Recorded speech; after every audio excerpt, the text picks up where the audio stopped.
Olá, sejam todos bem-vindos. Mais uma tradicional live da CIT aí para falar sobre tecnologia, inovação, negócios, né? E hoje a gente recebe aqui o Carlos Pape, ele é advogado lá na Fonsat Advogados Associados. E hoje o nosso tema aí é muito legal, né?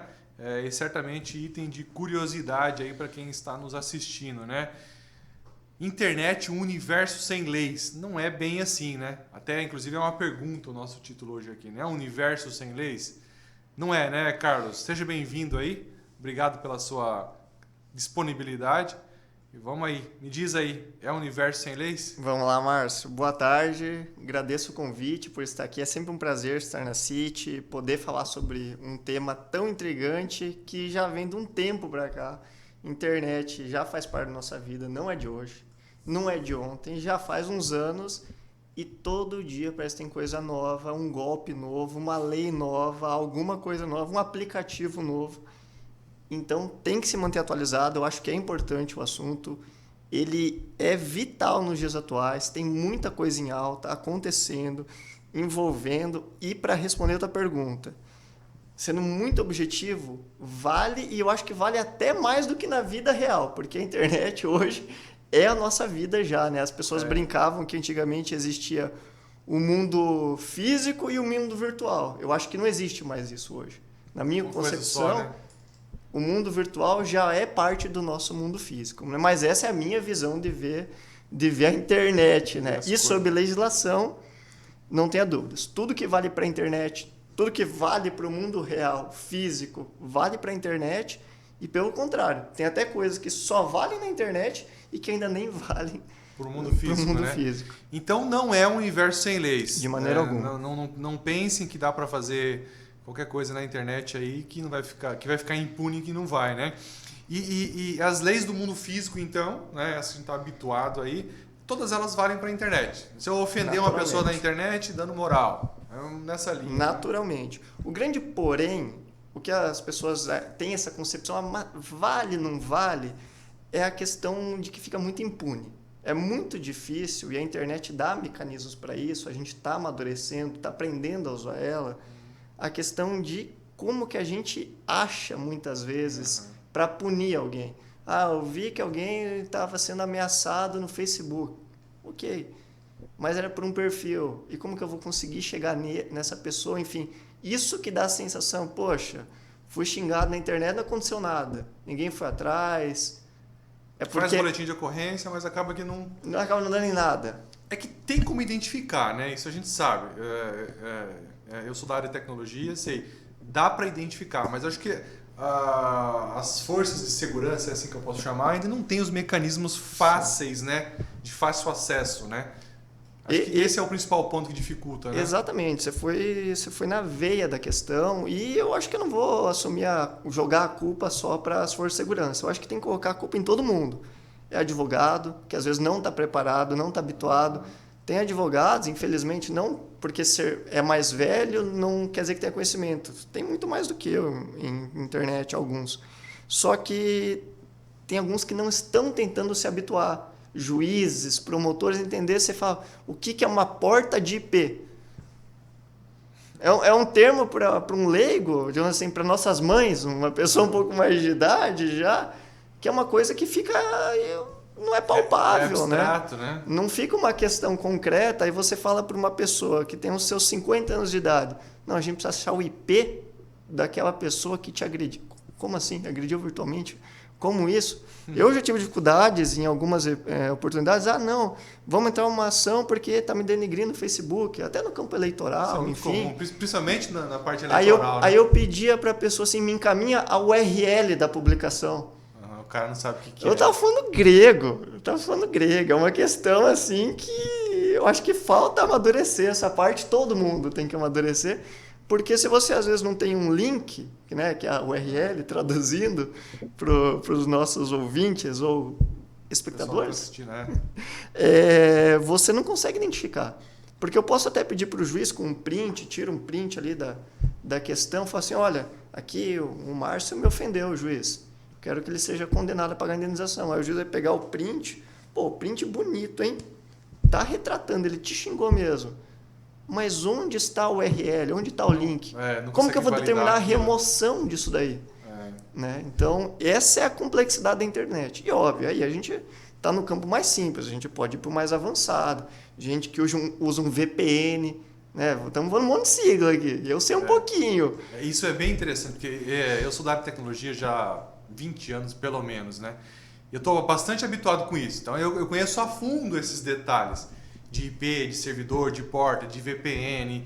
Enfim, hoje você pode, por exemplo, conectar em uma VPN nos Estados Unidos, só que essa VPN está conectada em outra VPN da Rússia, e daí lá da Rússia você acessa um outro servidor na Europa, e da Europa você promove uma baguncinha no Brasil. Isso é perfeitamente possível. Dá para fazer o caminho de volta? Depende. Dá até um ponto, desde que exista logs no caminho, né? Ou seja, aquelas VPNs que você conectou, registra, olha, Márcio, do computador dele, IP, para quem não sabe, né? IP é a identificação do seu computador, né? Naquele momento da conexão. Então, se essas VPNs tiverem um log, ok, dá para você fazer o caminho de volta e saber quem conectou aonde. Mas você vê que se o cara quer fazer mesmo, dificulta, né? E é interessante porque esses termos todos que eu estava falando, que eu já estou habituado aí, agora começa a fazer parte da vida de todo mundo, né? Então eu estou aqui conversando com você é advogado, você está falando em IP, em porta. Quer para ser um cara burocrata, né? Advogado, o cara tem que entender. De coisas que antes só os nerds, né? Sim. Agora há pouco eu acabei de cruzar com o pessoal ali embaixo da Secretaria de Educação, da área de tecnologia, né? Eles estavam com a camiseta do Debian. Debian é uma distribuição Linux, é um sistema operacional Linux, né? Aí você já começou a fugir um pouco da minha zona de conforto. Eu conheço o Linux operacional, mas não uso, óbvio. Eu até brinquei com eles, dá pra ver que é nerd só pela camiseta, né? Mas daqui a um pouco tá todo mundo falando e se habituando nisso, né? E é legal ver essa transformação, né? Então o setor judiciário tem que começar a se habituar disso tudo, né? Sim. E Carlos, ok, hoje a gente sabe, tendo IP, dá para você identificar, saber, liga lá na operadora, ou melhor, manda um ofício lá, né? Na verdade, um juiz requisita a operadora, né? Porque é um dado sigiloso. E eles vão passar a casa que saiu, enfim, qual que é a linha de telefone que estava conectado, né? Correto. E quando isso é feito numa rede social, fica um pouco mais complexo. Por exemplo, o Facebook tem lá os termos de uso e eles zelam muito pela privacidade do usuário. Há uma resistência deles nisso, né? De passar os dados, né? Como é que é essa conversa? Sim, o Facebook em específico, ele antigamente já ofereceu muita resistência para o Poder Judiciário. De fato, era uma rede social americana que tem suas rotinas americanas, né? Uhum. As leis que ele imaginava ter que seguir eram as americanas, que lá onde a privacidade é levado muito a sério mesmo, né? Você pode ver, uma rápida na internet, tem casos de terrorismo que aconteceu e eles estavam tentando desbloquear um iPhone do terrorista, o cara que matou gente, e a Apple não liberava os dados do cara. Tudo criptografado, não liberaram. Foi em cima de multa e tal. Até abrir, né? Até conseguir chegar. Então, eles já vêm com esse histórico, né? Isso é uma questão até cultural americana. Sim. Aí a gente começa a trazer para o Brasil, internalizar isso. Obviamente, o Facebook, uma vez que ele opera aqui, ele está sobre as leis brasileiras. Ele pode até querer também respeitar as americanas. Só que ele vai respeitar as nossas leis aqui. E isso o Poder Judiciário ele começou a aprender a como conseguir coagir. E como que é o jeito que o Judiciário consegue? Na base de multa. Né? Entramos com uma ação judicial, por exemplo, contra o Márcio que postou, vamos trazer o Carlos. O Márcio odeia o Carlos e está postando todo dia lá no Facebook dele, falando o Carlos é isso, o Carlos é aquilo, o Carlos é bandido. E aí vai da parte conseguir demonstrar o que ela quer para o juiz. O que eu quero? Eu quero só que o Márcio seja punido? Eu quero que o Márcio pare com isso? E aí vai depender do caminho que ela vai tentar adotar. Se eu estou identificando fácil o Márcio como aquele detentor do perfil, eu vou entrar contra uma ação contra o Márcio, CPF, RG, o seu endereço bonitinho, e vou te processar. Vou pedir para o juiz, olha, quero que você determine a remoção dessa postagem, indico as URLs, os links, e falo o porquê, evidentemente. E também eu posso até pedir, como está acontecendo com o inquérito das fake news, que tramita no STF, onde os ministros dizem estar sendo atacados, eles determinaram até, por uma série de investigados naquele inquérito, que eles estão proibidos de usar rede social. Além de bloquear o perfil deles, por ordem judicial, Twitter, Facebook, Instagram, eles não podem permitir que aquelas pessoas tenham novos perfis. Então, tem mecanismos de barrar, mas é óbvio. A que preço, a que custo, quanto que você está disposto a comprar uma briga para ir atrás e descobrir quem está postando. Ainda é burocrático, né? É burocrático, é caro, porque tudo vai ter que passar pelo crivo do judiciário, né? Então, você vai ter que contratar o advogado, você vai ter que gastar custas com o processo, você vai ter que gastar, enfim, colocar um dinheiro para depois tentar conseguir ser indenizado e cobrar algo de volta, digamos assim, do infrator, né? Então, esse é o grande contraponto, até onde vale a pena ir, né, quando eu tenho uma lesão na internet, me sentir ofendido, enfim. Agora a gente vive uma onda aí do cancelamento digital, né? Que bom, o cara tem um perfil, tá desagradando as outras pessoas, há uma união e todo mundo denuncia o perfil do cara e o algoritmo que analisa aquilo de forma automatizada acabou, tá tendo muita denúncia desse perfil, acaba derrubando o perfil, né? Acaba sendo uma justiça social aí, que às vezes é injusta, né? Porque se eu mobilizar 500 pessoas para todo mundo denunciar o seu perfil, por nada vai cair. Aí você vai ter que entrar em contato com a rede social para reativar de novo, né? São os mecanismos que a população acaba usando para contornar essa questão. É igual eu estava comentando no nosso início de conversa, como que essa transformação não existe mais o mundo real e o mundo físico e o mundo virtual. O linchamento que antes era só feito fisicamente, digamos, um caso, os mais absurdos, o caso de pedofilia, por exemplo, que a população achou aquele cara violentando uma criança. A gente sabe, isso é fato. Ia lá a população em cima daquele cara e linchavam ele na rua. Sim. Hoje, se isso acontece na internet, a primeira coisa que quando sai uma notícia é descobrir qual que é o perfil do cara. Sim, todo mundo qual que é o perfil da família do cara. E o pessoal vai lá linchar ele de forma virtual. Sim. Xinga a família, xinga todo mundo, denuncia o perfil. Sem saber se é verdade. É um julgamento prévio, né? É o linchamento que existia antes no mundo físico e agora, além do físico, que pode, e às vezes continua acontecendo infelizmente, agora pode acontecer na internet também. Então, não existe mais essa dicotomia de um mundo para o outro. Os dois estão iguais. E ter um perfil falso na internet, só ter, por si só, para ver o dos outros, sei lá, isso acontece, a gente sabe o que acontece. Isso por si só é crime? A gente falou no começo ali que as leis do mundo real valem também para o mundo digital, né? Virtual, né? O cara ter um perfil falso seria a falsidade ideológica? Vamos lá. Então, advogado, qual que é a palavra que advogado mais adora falar? Depende. Depende, né? Falsidade ideológica não é para esse tipo de questão. Né? Isso daí é para, por exemplo, uma falsificação de um documento. Eu me passo pelo Márcio assinando por ele. Isso é falsidade ideológica. Isso falando de uma forma um pouquinho mais técnica. Tá, mas se eu crio um perfil dizendo que eu sou Luciano Huck, vamos lá. É falsidade ideológica ou não? Não. A falsidade ideológica é quando você se passa em algum momento por um ato que você está praticando de forma concreta por outra pessoa. Isso que você está exemplificando é o crime de falsa identidade. Falsa identidade. Isso. Entendi. Quando eu me passo por outra pessoa que não eu, para conseguir obter alguma vantagem própria ou alheia. Tá. Eu não sei exatamente os termos, até porque eu não sou penalista. Mas é mais ou menos isso que está no Código Penal. E detalhe, isso já existe há muitos anos. Bastante tempo já, não é o que surgiu com a internet. Ele é prévio à internet. Esse tipo legal, essa espécie de crime. Então, o que vai mudar é a finalidade. Se eu me passo por esses perfis fake, digamos assim, que é aquele que não é uma pessoa identificada. É uma figurinha qualquer, um nome louco. Eu estou me passando no Tinder por um modelo da Rússia. Né? Eu quero conseguir conquistar as meninas no Tinder. E estou usando a foto de alguém que eu não estou causando um prejuízo para ninguém. Estou usando a foto do cara, enfim, e beleza, estou me passando por ele. Isso não é crime. Porém, a partir do momento que eu me passo por outra pessoa para conseguir algum tipo de vantagem, seja para mim ou para outro, eu estou cometendo crime. Isso sim. E aí, tanto esse perfil fake, quanto, por exemplo, se eu criar um perfil pelo Luciano Huck. Eu criar um perfil fake do Luciano Huck, vai depender de como eu usei ele. Se eu estou usando com um tom humorístico, não, eu não estou me passando por outro, né?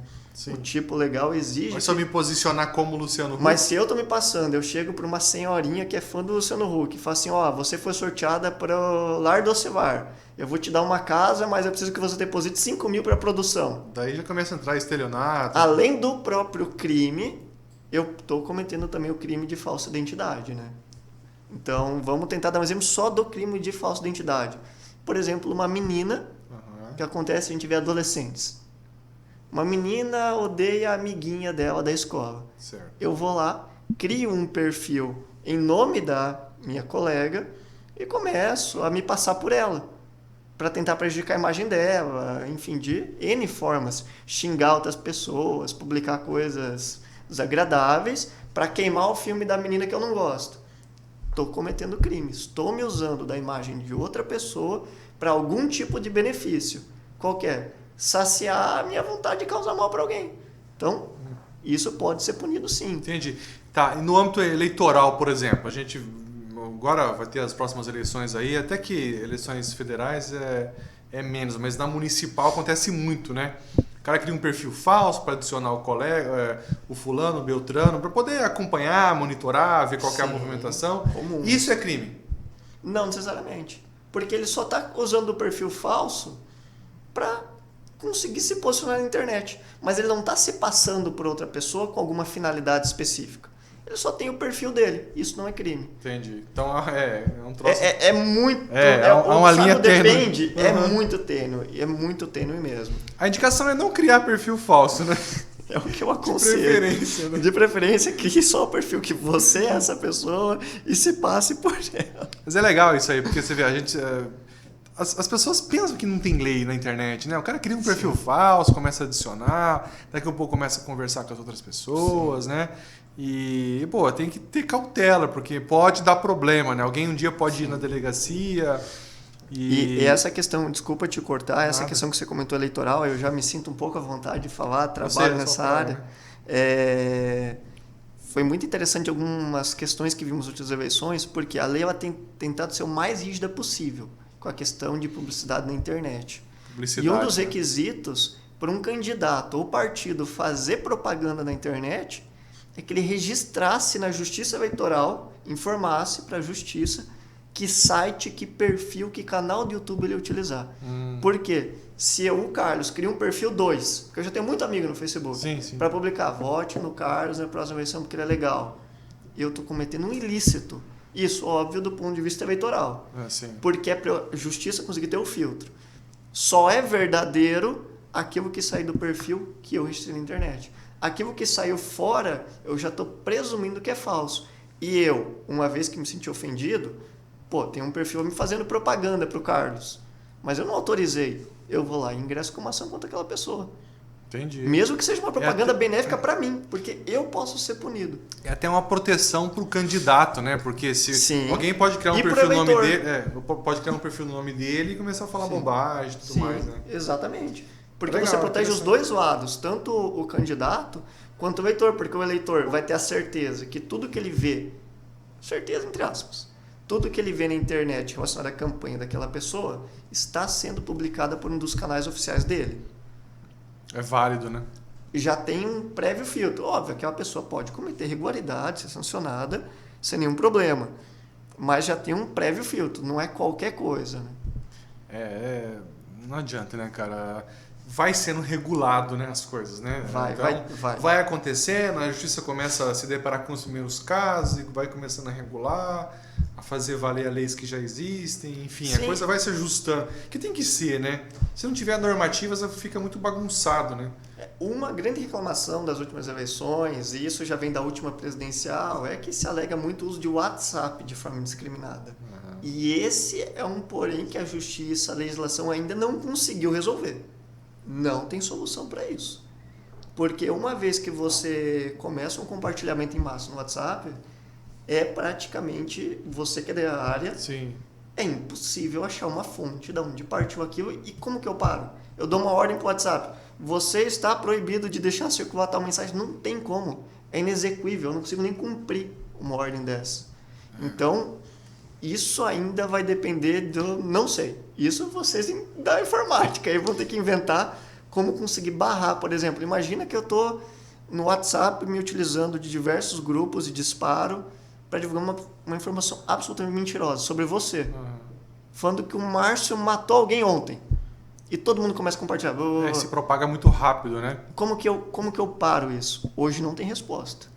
Existe como, mas depende do WhatsApp. Então, hoje, a gente já sabe que tem tecnologias que fazem... Bom, eu vou usar um termo mais simples aqui, né? Faz um escaneamento da imagem, né? Transforma tudo aquilo em um monte de letra embaralhada e você consegue comparar com outra. Mas isso né? você está falando para fins de imagens. Né? De imagem, por exemplo, né? Consegue comparar. Mas e o texto? Isso depende do WhatsApp, entende? Depende do próprio WhatsApp. Mas e o texto? Como que você vai proibir que determinadas palavras sejam circuladas? É complexo. Porque daí a gente já entra numa questão de censura. Eu estou conversando com você sobre morte. No WhatsApp nós dois. Mas a notícia que envolve morte está barrada. Sim. Você conseguiria, na mesma linha do exemplo da imagem, tratar um texto único. Por exemplo, se o cara está compartilhando um bloco de texto... mas daí é problema que o cara... se mudou uma vírgulazinha, já continua passando. Entende como é difícil para a justiça conseguir alcançar isso? Sim. Mais, e como que eu vou alcançar, de fato, não o compartilhador, aquele que produziu. Como que eu vou chegar nele? O cara pode copiar de um lugar, jogar no outro. Enfim, caiu na internet, fica complicado, né? Sim. Fica complicado. Depende da rede que utiliza. Por exemplo, no Twitter. Aconteceu muito nas presidenciais, é mais comum, né? Os presidenciáveis gostam de usar os Twitters, tudo vira hashtag, trending topic, enfim. Uma rede bem politizada, né? Lá, quando tem uma hashtag que subiu com uma informação que a justiça puniu, ela consegue dar ordem pro Twitter, eu não vou conseguir mandar excluir todos os tweets, porque eu não tenho a origem de cada uma das pessoas que está compartilhando a informação. Mas eu consigo dar uma brecada. Eu proíbo a rede social de deixar aquela hashtag subir, aquele assunto ficar em alta, como uma forma de morrer. Porque às vezes muito mais vale para um candidato, já que a gente entrou por esse campinho um pouco mais eleitoral aqui, que não se fale do assunto, do que propriamente conseguir a remoção do conteúdo. Porque uma publicação a gente sabe. No Instagram, postou hoje, amanhã já não tem relevância. A questão não é, agora eu quero que remova a postagem de ontem que ele falou mal de mim. Não, eu quero que isso não continue em alta. Eu não quero que aquilo consiga... Exato. Que novas pessoas achem a postagem para propagar ela. Óbvio que excluir ajuda. Só que a questão é barrar. É parar enquanto a coisa está acontecendo mesmo. Para que não se propague ainda mais, né? Sim. É porque é difícil, né? Por exemplo, no Twitter, o cara postou alguma coisa lá. Você pode copiar aquele texto e colar no WhatsApp e compartilhar. Você pode tirar um print daquela postagem que é mais comum, compartilhar a imagem. Então, é realmente complexo, né? E, bom, a gente viu que tem uma infinidade de crimes, né, que podem acontecer na internet, inclusive os mesmos do mundo físico. Sim. Quais são os principais, assim, que você está habituado a se deparar no universo da internet, assim? É o cara que faz um perfil falso e fala mal do outro, crimes de identidade, o que é mais comum? Sem contar as fraudes, a gente vai falar um pouquinho delas na sequência, né? O que está mais em evidência aí? Olha, o que a gente mais repara hoje é realmente a questão de ofensas. A calúnia, difamação e injúria, né? Porque as pessoas ainda têm aquela concepção de achar que não vai dar em nada. Entendi. Eu vou lá numa página e falo mal, falo o que eu quiser, mas quando a pessoa vai atrás para processar ela, quase sempre ganha a ação, porque a pessoa não consegue mentir. Não tem defesa, tá lá. É uma confissão escancarada aqui, é diferente de um verbal. Por isso que eu digo que às vezes vale mais na internet do que na vida real. Se a gente se xinga aqui, óbvio, hoje a gente tá gravado, mas desliga a câmera. Não tem documentação Como daquilo, que um prova contra o outro que houve essa ofensa? Na internet, a confissão tá escrita. E aí é o que mais acontece. Além das indenizações por danos morais pela ofensa, calúnia, quando imputa um crime para alguém, injúria, quando eu só quero ofender a imagem dessa pessoa... É o que mais acontece, infelizmente. Isso mostra até um pouco do nosso aspecto cultural. de uma população às vezes não tão informada, de não tão querer ouvir os dois lados antes de tomar um partido. Isso é muito comum, né? É uma coisa que favorece até você compartilhar fake news. Porque uma vez a gente fez um estudo de por que é tanta fake news. Por que elas são as mais divulgadas? E a gente começou a perceber que nós não, né? Tem autor, gente inteligente. Nós somos bobos que tenta ler os inteligentes. Só acompanha. E eles estavam explicando que o grande sucesso da rede social é a capacidade de formação de bolhas. Por exemplo, eu fico seguindo só aquilo que eu gosto. Você segue aquilo que você gosta. Você tem o teu time de futebol, você vai seguir as notícias dele. Eu vou seguir do meu. E aí, isso cria uma necessidade de viés de confirmação. As pessoas não querem mais se opor ao contraditório. Eu não quero ler aquela notícia que me desagrada, Sim. por mais que ela seja verdadeira. E aí, nesse campo de uma bolha, que eu só leio aquilo que confirma o meu ponto de vista, quando eu trago uma notícia falsa lá dentro, poxa, ela confirmou mais ainda. Entendeu? Aquilo confirma o que eu já queria acreditar. Tá aqui, ó, é verdade. Independentemente de ser verdade. Isso é o que favorece a proliferação de fake news, segundo alguns autores, enfim. E agora, do meu ponto de vista pessoal, faz muito sentido mesmo isso.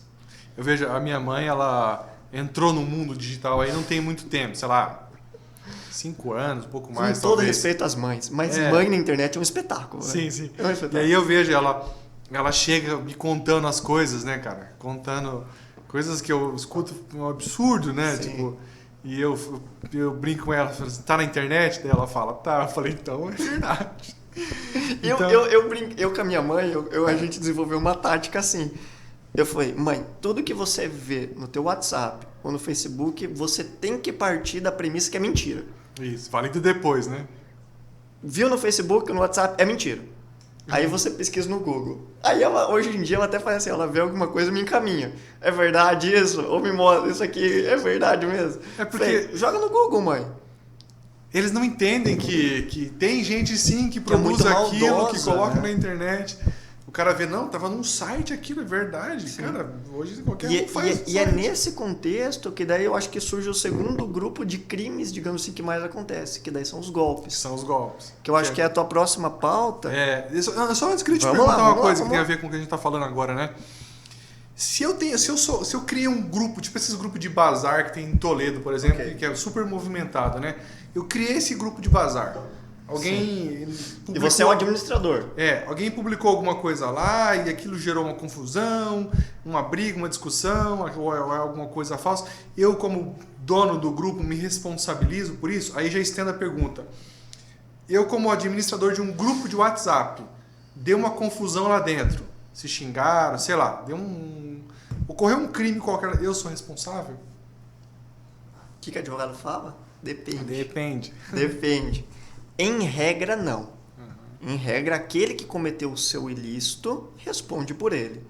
O administrador, ele passa a responder a partir do momento que ele não dita as regras e não as aplica. Por exemplo, nós estamos num grupo e tem alguém me xingando. E você, como administrador, se permanece inerte a isso. Entendi. Você não adota medidas para coibir aquela proliferação de agressões que estão rotineiramente acontecendo.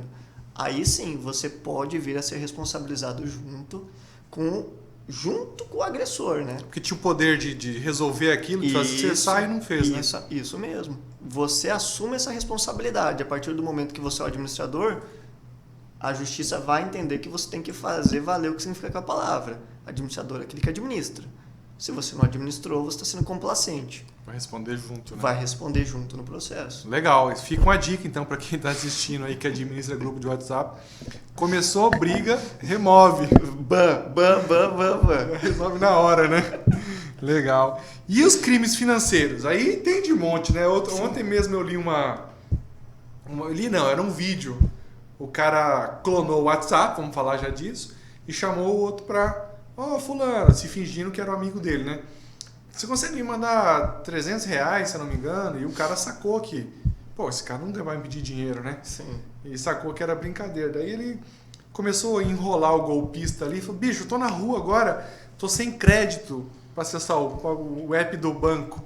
para fazer a transferência. Coloca R$15 de crédito aí que eu transfiro para você os 300 sem problema.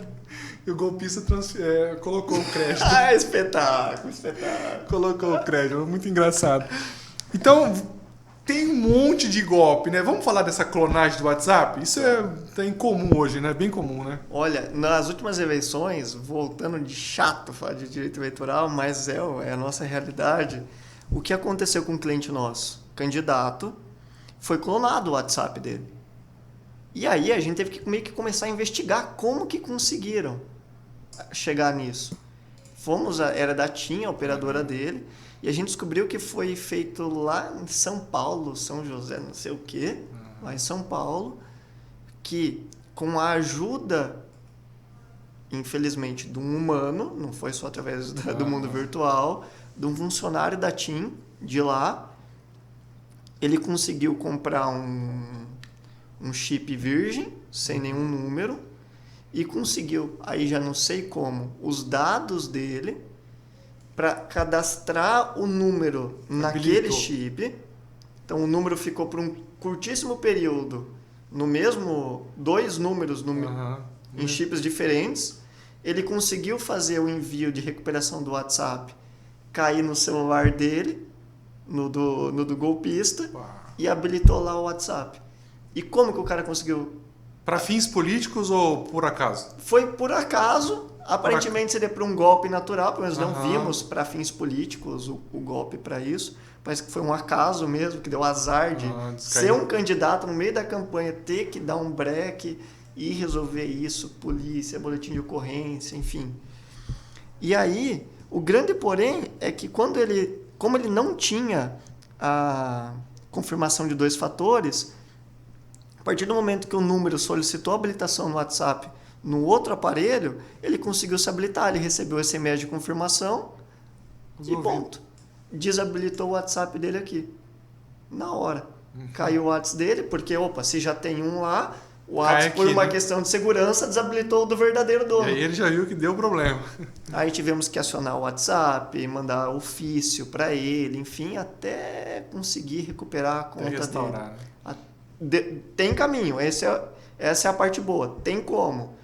Só que é incômodo, dor de cabeça e um sem número de prejuízo que pode causar para qualquer pessoa. Sem dúvida, né? E essa forma que eles usaram é um pouco mais sofisticada. Essa foi a que eu consegui adentrar, né? E não sei se você já viu outros já aplica. É muito comum aquela olha, o cara liga e fala, olha, porque assim, se você perder o seu WhatsApp, você consegue ativar, você só precisa do código, né? Aí o que eles fazem? Eles ligam para a pessoa e normalmente eles usam o OLX, porque lá tem o número de telefone. Então imagine que você tem um carro para vender. Olha, o nome disso aqui é engenharia social. O nome desse tipo de ataque, né? Você tem um carro para vender, aí você vai e anuncia no OLX. O OLX você faz o cadastro do seu anúncio, coloca o seu número de telefone. Eles ficam monitorando os novos cadastros, os novos anúncios que aparecem no OLX. Quando ele vê que caiu um anúncio novo, eles pegam o número e ligam. Ô Carlos, tudo bem? Aqui é do OLX. Olha a malandragem. Aqui é do OLX, você cadastrou um anúncio aqui agora, de um carro tal, né, valor tal, enfim, fala os detalhes, tudo, né? E você acredita, você acabou de cadastrar. Só pode ser que é da OLX. Só pode ser que é da OLX. Exatamente. Aí ele fala, só que assim, para mim confirmar o seu anúncio e liberar na plataforma aqui, eu vou te mandar um código aí de 6 dígitos, acho que é 6 dígitos, se eu não me engano, de 6 dígitos e você me fala ele. Daí eu já consigo liberar aqui. Pô, cara, não tem quem não cai num troço desse, o cara é meio leigo, né? Na verdade, nem é meio leigo, qualquer um cai. Se você estiver na correria, você cai. No momento de desatenção, né? Na correria você cai. Aí, você olha, chega o número. Você não se atenta ao detalhe, você pega e passa o número pro cara. Pronto, perdeu o seu WhatsApp. Entendeu? Porque o que ele faz? Ele viu o seu telefone celular, ele ligou pro seu telefone. Ele entra aqui, recuperar zap e fica aparecendo o número. Digite aqueles 6 números de confirmação. E ele clica em enviar. E você, do outro lado da linha, passa o número que chegou no seu celular. Pronto, você perdeu o WhatsApp. Eu conheço N pessoas que caíram exatamente dessa forma. Então o LX é um ninho ali desse tipo de problema, né? E aí depois que o cara pegou o seu WhatsApp, ele vai tentar aplicar o golpe de pedir dinheiro para os amigos. Com teus amigos e tudo mais. Então, você vê que os caras são sofisticados, né? Não, são inteligentes. Golpista tinha que ser estudado, porque os caras são bons. Não, os caras são articulados para conseguir aplicar o negócio. E aí você pega um cara desses, a gente vê alguns que vão presos, né? Os caras já foram presos várias outras vezes por outros tipos de crime, né? E você vê, né? Esse crime, por exemplo, que a gente acabou de falar aqui, nunca vai parar, cara. Porque se a gente olhar um pouco para trás, a gente vai ver que o do bilhete premiado não acabou ainda. Né? Tá acontecendo aqui, eu acho que vai ficar até o alerta aqui, voltou a acontecer agora o golpe da lista telefônica. Eu ouvi Não sei falar. se você vai falar. Tá acontecendo, infelizmente, com alguns associados. Como é que aqui, funciona isso? Você sabe os detalhes? Olha, eu tive que aprender. O que está acontecendo? Eu ligo pro cara que já tem o nominho dele na lista e falo, precisamos atualizar seus dados. E aí pede uma série de dados para ele, alguns dados mais sigilosos, digamos assim, a pessoa vai passando e tal. Ele pega, você quer renovar o seu cadastro? Aí eu preciso de uma informação bancária, alguma coisa assim. A pessoa vai passando e aí quando ele vê, esse da Telefônica que eu vi recentemente, o cara está assinando um contrato com a pessoa e ela autorizou fazer algum desconto na conta dela, vai receber um boleto, automático. Os caras vão emitir boleto para ele porque ele aceitou a contratação de renovar. É meio que um pouco de engenharia social, como você comentou. Engana a pessoa para fazer ela acreditar que está só fazendo um ato simples, né? Uma coisa cotidiana, porque, poxa, quem que vai me ligar se não é alguém da própria lista para renovar o meu cadastro, né? E acaba acreditando e cai nisso. Acho que é naquela linha que você falou antes, né? Viu na internet? Cara, desconfiar de tudo acho que é o caminho para evitar cair em problemas, né? Olha, o que as pessoas precisam ter essa percepção é que, em regra, hoje, as entidades, empresas, o governo usa telefone. De fato, usa. Mas tem que se atentar que quase nunca eles vão te pedir a informação. Não vai chegar alguém e falar assim, boa tarde, aqui é do Banco do Brasil, você pode me passar seu número de cartão e sua senha?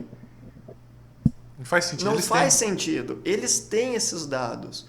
Então, a não ser que foi você que entrou em contato direto através de um canal oficial, que você viu, atrás do teu cartão, um número, no site oficial do banco na internet, não passa informações.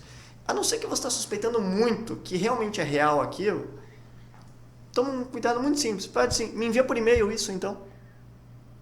Sim. Ponto. Você mata o cara se é um golpista. Ele não vai fazer mais nada, né? A partir disso. Isso. Essas são medidas simples que você pode adotar no seu dia a dia que você dá um break nisso. Informação por telefone. Pede para te confirmar por e-mail. Te mandar uma mensagem te pedindo dinheiro, que está acontecendo. Esse do WhatsApp, né? A finalidade quase sempre é essa. Eu me passo por um amigo, peço para o outro para mandar dinheiro para mim. Fala, cara, me liga. Isso. Me liga. Liga pra pessoa, fala com ela, fala com outro amigo. Também te pediu dinheiro? Opa. Estranho, né? A não ser que seja tua mãe, não sei, que tá te mandando mesmo assim, mensagem. tem que ligar, né? Porque mesmo pode ser assim, um golpista, você ligue pra ela e vê que situação ela tá, né? Antigamente tinha bastante o golpe do sequestro, né? Falava que tava com o filho e tal. Ficava alguém chorando no fundo, né? E você ficava desesperado, tá louco? Teu filho, não sei o quê. Calma, respira. Vamos pensar logicamente. Como isso pode ter acontecido? E na internet, hoje em dia, o maior ingresso é a própria pessoa. O cara não precisa fazer nada, o golpista. Ele manda um e-mail com spam para você, opa, uma novidade para mim aqui, é só eu clicar que eu ganho. E clica. Você mesmo dá a porta de entrada para o cara começar a acessar teu e-mail, acessar teus dados, conseguir acessar teu computador, instalar um programa para ver o que você está digitando, enfim, aí é que não acaba mais. E aí a gente entra num ponto bem interessante, né? O quanto a gente expõe na internet dos nossos dados, né? Eu participei de um evento hacker há um tempo atrás aí e o cara fez lá na nossa frente lá. O cara conseguiu, ele foi no... Eu não lembro detalhes assim, mas ele tinha o CPF do cara. Tinha um CPF, por algum motivo. Pegou o CPF. Aí ele foi no Facebook daquele cara. Pegou o nome da mãe, data de nascimento. Ele foi e conseguiu o título de eleitor do cara. A partir dessas informações. Sim. Aí com o título de eleitor do cara, fica meio que sem limites, né? Você consegue abrir conta no banco. bem contadinho, né? Não, e você às vezes pega a geolocalização de uma foto, você começa a suspeitar que o cara É. mora ali, você descobre o endereço da casa dele, de fato, onde que o cara tá, você vê uma... É muita coisa. Então, a gente precisa cuidar com o que a gente expõe de dados, né? Sim. Cara, você tem uma rede social, é para quem é a sua rede social? É pro mundão? Então, esconde as coisas, né? Sim. Agora, se é para amigos próximos e familiares fechadinho, bloqueado, aí você pode expor um pouco mais a sua vida, né? Porque tá aí um baita de um risco, né? Sim, e hoje em dia não precisa nem ser hacker. Eu que não sou, que não tenho nenhum tipo de expressão na internet, eu sou um cara que aprendeu a mexer mexendo em pouco tempo. Você numa pesquisa na internet, eu pego o teu nome, eu já sei em que site procurar teu nome, que vai dar algum tipo de dado, algum dia você se inscreveu em alguma coisa pública, porque você fez uma inscrição no concurso público. Um dia, 30 anos atrás, um vestibular. É onde... O que tem de dado, pessoal, você para pensar, não tem lógica isso. Sim. Você joga o teu nome, em 2010 você fez vestibular para alguma coisa numa faculdade, ela registra uma lista, né? Tá na seu internet, CPF. tá o CPF do cara. Daí com o CPF, mais com o nome da mãe e data de nascimento, consegue o título de Não, eleitor. e hoje em dia, todo o processo, óbvio, aí é um pouquinho mais para a área jurídica, mas todo o processo é eletrônico quase, principalmente no Paraná. Hoje todo o processo é eletrônico. Alguns estados estão se modernizando, ainda não chegaram lá. Eu pego o teu CPF, todo mundo hoje parece que tem processo, seja contra um operador telefônico, contra um banco, o que quer que seja, um ofensor da internet. Eu jogo lá, eu acho o teu processo que é público, e dentro desse processo eu vou ter foto do teu RG, foto do teu CPF, foto do teu comprovante de endereço, todos os seus dados completos, seu endereço, tudo. É tudo que esses caras precisam para promover esses ataques aí de engenharia social, né? Sim, Golpes, são mais um dados monte de coisa. e que estão ali e que são públicos por lei, porque o processo ele tem que ser público, com a exceção Sim, daquilo que é sigiloso, né? No caso de família, de violência sexual, enfim, de resto tudo público. E aí a gente entrou num ponto legal que é um dos nossos itens aqui, Lei Geral de Proteção de Dados. A Lei Geral de Proteção de Dados, bom, você vai falar sobre isso aí, ela vem para proteger os dados de pessoa física. Isso. Mas está tudo aí. Sim. O governo é o maior vazador de dados. Sim, O exatamente. que a lei vai garantir? O que ela garante para quem está em casa nos assistindo? Olha, a lei, ela por si só nunca garante nada. Isso nenhuma lei. Não é porque no Código Penal diz é proibido matar, Que as pessoas as pessoas não matam mais. Infelizmente não. Mas o intuito da lei é muito interessante. Ele traz uma série de premissas para que hoje os dados pessoais, assim como por exemplo a gente está falando que nos Estados Unidos já sejam tratados com seriedade. Que as pessoas não brinquem mais. Eu vou numa consulta do meu médico. Quantas vezes a gente já vai fazer uma consulta médica, eu tenho que passar meu RG, CPF, endereço completo para conseguir ser atendido? Qual que é a finalidade? Sim, não precisa para aquele processo, né? Não tem para aquela necessidade. Eu vou comprar uma roupa, o cara pede todo o meu cadastro, o nome da minha mãe para eu conseguir comprar. Data de nascimento, até do familiar eles pedem. Entende? Por quê? Qual que é a finalidade? Tem razão isso? E a lei, ela vem nesse intuito de trazer uma responsabilidade para a empresa, de que ela, no momento de tratar dados, a partir do momento que ela viu a necessidade, eu vou ter que ter contato com um dado dessa pessoa. A não ser que seja uma das causas legais, e aí tem várias, a ideia não é conversar sobre isso, mas a não ser que seja uma hipótese legal que dispense esse consentimento, em regra, eu vou ter que explicar para a pessoa que eu estou pegando o dado dela por que estou pegando e ela vai consentir com isso expressamente. Óbvio, na prática pode ser que todo mundo faça um monte de modelo padrão e dê para todo mundo assinar, mas é uma barreira a mais. Sim, complica. As farmácias sempre pedem o CPF. E agora elas começaram a pedir a digital. Que, se você for a fundo ver, na verdade é o consentimento Sim. da LGPD. Ou seja, você está dizendo, colocando o seu dedinho lá e dizendo assim, eu aceito que vocês armazenem e manipulem os meus dados. Sim. É crime. Até onde há a legalidade nesse processo? Eu só quero um parênteses, porque esse caso da farmácia, isso chama até uma atenção de como que o dado tem valor. Sim. Porque as farmácias, o que elas mais fazem, por que toda farmácia sempre dá um descontinho quando você dá o CPF? Porque o que tem valor para ele não é que você compre lá seu remédio para dor de cabeça hoje. Tem valor o teu histórico de 10 anos, a cada quanto tempo você toma remédio para dor de cabeça? Qual o remédio de dor de cabeça? O que mais você está tomando? Ah, não. Quando ele tem dor de cabeça, ele compra o remédio A, o B e o C. E depois de 3 meses ele compra o D. Qual que é o valor disso? E aí eles conseguem te mandar uma publicidade direcionada. Opa, deu um período já, não veio comprar de novo o remédio que ele tinha que ter comprado a cada 3 meses. O que aconteceu? Vou mandar para ele. Sim. Ah, é mesmo. Tenho que comprar meu remédio. Sim. E isso evita de eu ir comprar na farmácia que eu passei na frente depois que eu esqueci e vou atrás daquela que me deu um descontinho, que chamou minha atenção. E mais, não para só aí. É isso que eu ia falar. Tem farmácia, isso já aconteceu nos Estados Unidos, não sei se já aconteceu aqui, que vendeu os dados dos consumidores para plano de saúde. Sim. Qual que é o valor do seu dado? O plano de saúde, ele não quer gente que tem uma história de doenças. Não quer. Eu vou lá, eu que sou um cara, todo mês eu tenho que tomar um remédio tal. Por que eu tenho que revelar minha identidade, ou melhor, minha intimidade em um plano de saúde, que vai poder precificar lá em cima o valor do meu plano, em contraponto com o teu? Porque ele viu nos dados que ninguém autorizou eles terem o tipo de doença que eu tive nos últimos anos, o tipo de remédio que eu consumi, minha forma de vida. Então, o que farmácia faz é muito sério. E outra, tem outros, né, outras possibilidades. Não sei se fazem. Eu, Márcio, prefiro não dar o meu CPF nem minha digital lá. Eu também evito. Por exemplo, seguradora de carro. Imagina que legal uma seguradora de carro que sabe que o Márcio compra Engove todo final de semana. Eu não bebo, tá, pessoal? Mas um exemplo, né? Ela vai fazer o seguro mais barato ou mais caro para mim? Sim. É natural que ela vai fazer mais caro. Então, você que está nos ouvindo aí, que dá o seu CPF na farmácia... E gosta de beber final de semana e comprar um Engove. Saiba que o seu seguro de carro pode ser, né? Se possível, vazar esse tipo de dado, possível, se alguém comercializar ele. É possível que seja usado para esse tipo de fim, por exemplo, né? Então...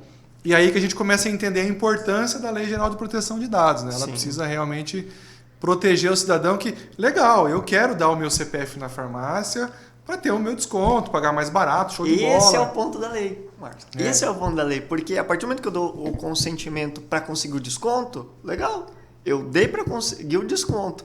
Eu não dei para você me enviar marketing. Sim. Eu não dei para você ficar enviando SMS para mim, para você me ligar, para você oferecer o remédio de dor de cabeça daqui 2 meses. Eu dei para eu ter esse desconto. E aí, até que ponto que a farmácia vai continuar com isso, então? Veja, a lei ela vai criar algumas barreiras, óbvio, como tudo, vai depender de como vão se adaptar, vai vir regulamentação ainda. Existe algum caso já, se eu não me engano, São Paulo já trabalhou essa questão das farmácias, né? Não sei, rumores, boato, na verdade. Não Olha, tenho tem certeza. alguns casos que já estão aparecendo no judiciário. O processo judicial, por si só, é moroso. Isso é regra, demora, né? Então, como a lei está há pouquíssimo tempo em vigência, não deu muito tempo dela entrar em ação e fazer valer-se, digamos assim. Mas alguns casos já usaram a interpretação da LGPD, o que ela traz, para conseguir punir. Por exemplo, um caso que chamou bastante atenção, achei interessante, o método, porque a gente vê que acontece no nosso dia a dia. Uma compra de um imóvel, de um apartamento, se não estou enganado, a consultora, eu fui lá, comprei o meu apartamento da consultora na planta, lindinho, vou mobiliar ele. 1 mês depois, começa a me ligar uma marcenaria, começa a me ligar uma arquiteta, começa a me ligar um encanador, começa a me ligar o gesseiro, começa a me ligar pintor, blá, blá, blá. Como? Pelo dado que a construtora tinha quando me vendeu o apartamento na planta, ele repassa para os parceiros dele, sem meu consentimento, que eles comecem a me assediar no sentido de mandar uma publicidade que incomoda. E esses compradores, se não me engano, era um casal, conseguiu uma indenização contra a consultora por esse incômodo que sofreram. Conseguiram provar que vazou de lá as informações. Isso, né? Porque não tinha outra lógica. Eu comprei um apartamento. 1 mês depois começa a me ligar pessoas querendo vender serviços para esse apartamento. Só pode ter sido a consultora, né? E aí, isso para sem número. Eu já tive um caso pessoal, judicial, porque eu odiava a TIM. Eles me mandavam mensagem todo dia, 3 da manhã, almoço, de noite, ligavam, tarará, e eu nunca tinha solicitado que me mandasse a publicidade deles. Fiz aquele cancelamento, aquele sair para o número, não sei o que. É impossível quase, né? Não resolveu. Olha, uma questão virtual, a gente volta lá para o início. Entrei com uma ação na justiça, fez juiz, eu quero que você proíba eles de mandarem novas mensagens. E o juiz deu a ordem. Além deles terem que pagar uma indenização, o pior, são tão fracos nesse sentido que continuaram mandando mensagem depois da ordem e vieram pagar mais multa ainda. Eles não têm controle, né, do processo. Não tem controle. Porque para eles, hoje, sem uma LGPD, sem uma fiscalização forte, é mais barato pagar uma indenização para o Carlos, que foi do que milhões de consumidores que estão assediando com publicidade todos os dias e estão lucrando com o arquivo de forma indireta. Daquele que eles estão, o produto que eles estão vendendo, um plano a mais que eles conseguiram vender, enfim. O risco vale o resultado, mais ou menos por aí, né? Isso, com certeza. E se a gente fosse, a gente está indo pro finalmente aqui, se a gente fosse elencar uns 3 itens aí para as pessoas se manterem seguras na internet, o que a gente poderia deixar de dica? Olha, vamos ver por qual viés. Aquele para eu não cair no golpe ou até para como eu me comportar na internet? Acho que nos dois, né? Nos Daí dois a gente fecha os 3 itens, tá, né? Olha, do ponto de vista para evitar um pouco de golpe, o primeiro é suspeite de tudo. Tudo que vem na internet parta com o princípio de suspeita. Nos e-mails, cuidado com o remetente. Muitas vezes é mercadolivre@hotmail.com/Brasil. Pera lá. Por quê? Esse e-mail tá meio estranho. Banco do Brasil, @somosteusfãs.com.br. Sabe? Não faz sentido, né? Tomar um pouquinho de atenção nos e-mails que vem. Cartório de notas 98.sãopaulo@gmail.com. Sabe? Esse tipo de e-mail, assim, ó, está notificado. Tomar cuidado. E-mail, o máximo de filtro possível, porque é a principal porta de entrada para spam hoje, para entrada de vírus no teu computador, para roubarem teus dados. E um segundo passo de segurança, aí mais para celulares e redes sociais, é usar autentificação de 2 fatores. Perfeito. Isso daí foi uma coisa que eu não tinha, mas depois que esse cliente caiu no golpe do WhatsApp, todo mundo lá no escritório passou a usar. Porque ninguém quase tinha.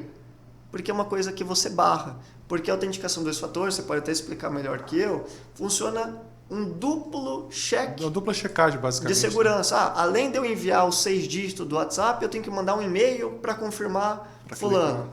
Então, óbvio, tem como barrar? Tem como. Mas isso já serve um pouco de filtro para evitar que um golpista consiga tão fácil teus dados.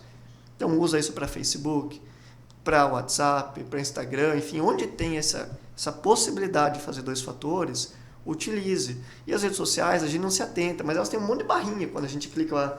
Realmente das engrenagens, tem um monte de opção. Por exemplo, o Facebook, uma vez eu descobri um meu, que por algum motivo, óbvio, felizmente não tinha sido hackeado, nada do tipo.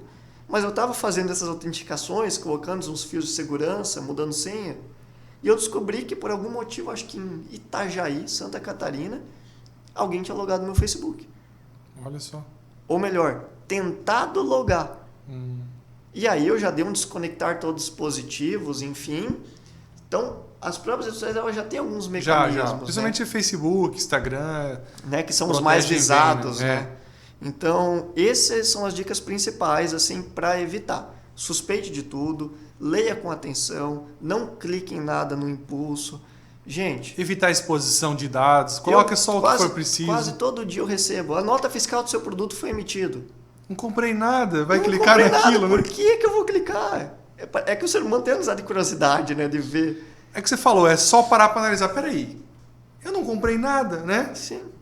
Peraí, eu não liguei para ninguém, peraí, por que eu estou recebendo isso aí? Sim, desconfiar mesmo, né? É uma vírgula a mais que você coloca antes de tomar a sua ação, que você já consegue barrar muita coisa ruim que poderia acontecer. E do ponto de vista de como se comportar na internet enquanto pessoa, é imaginar uma questão de respeito mesmo. Sim. As pessoas têm que ter liberdade de expressão, têm que manifestar seu pensamento, tem que. Isso faz parte do jogo democrático. A gente, felizmente, vive num país livre. Eu sou livre para discordar daquilo que você pensa e no teu post falar por que eu discordo. Sim. Falar que tua opinião está errada e que a minha aqui é certa e não sei o quê. Mas por que eu tenho que ir lá e ofender você? A tua opinião está errada porque você é um bandido. Espera lá. Para quê, né? Porque você é idiota. Não tem lógica as pessoas agirem dessa forma de tanta agressividade. Por quê? Elas fazem isso enquanto não estão sendo punidas. Uhum. A internet demorou para começar a ter punições, a justiça, a gente vê aquele desembargador todo gravata, cabelo branco, né? Eles conseguirem entender como que é a internet, como que ela funciona, a justiça conseguir se equipar para conseguir achar o culpado, enfim. E isso pode dar condenações pesadíssimas. Sim. Eu já vi casos de vazamento, por exemplo, de nudes, de imagens íntimas, lá do escritório, que o rapaz foi condenado porque ele divulgou a foto da menina mais de 30 mil reais. Sim, pesado, então, né? São valores que a pessoa, opa, pera lá. Não vale o risco, né? Não vai. Primeiro, não tem por que você querer cometer um crime, né? Sim. E além do mais, você pode ser punido sim.